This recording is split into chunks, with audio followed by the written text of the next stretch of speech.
wawala ba music industry ya Uganda obudde buno etambula egenda mu maaso ekkirira oba yawumula? Music industry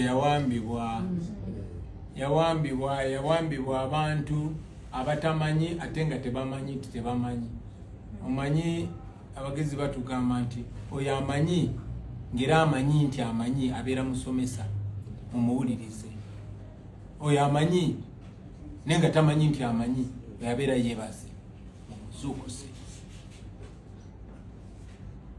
Oyo atamanyi nenga amanyi nti tamanyi oyo abeera muyizi bamuyigirize. Naye ate omuntu waba tamanyi ate nga tamanyi titamanyi kiba kyabulabe nnyo. Eyo nga nvuddeyo music industry yawambibwa kubanga music industry yakola omusango gw'amaanyi okusitula abantu nga ffe.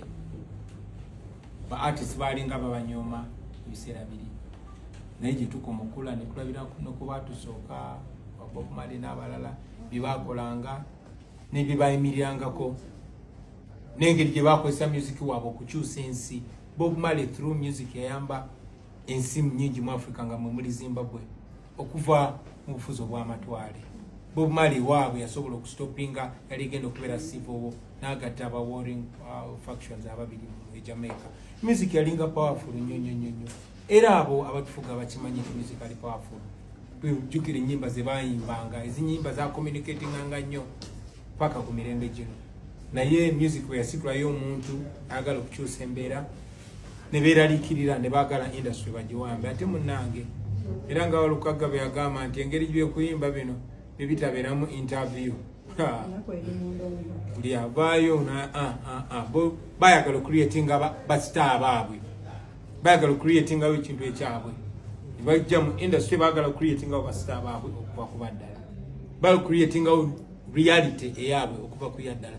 Reality mu music is representation. Okoti pipiteki yatugamba ffe ba artist tulinga endabirwamu, tuli awo ekiri mu society kyolabira mu ffe. Guno omuma gwina kufulumya ebyo ebiri mu bantu gyempangalira aba bampagira bajja mu bivulu byaffe.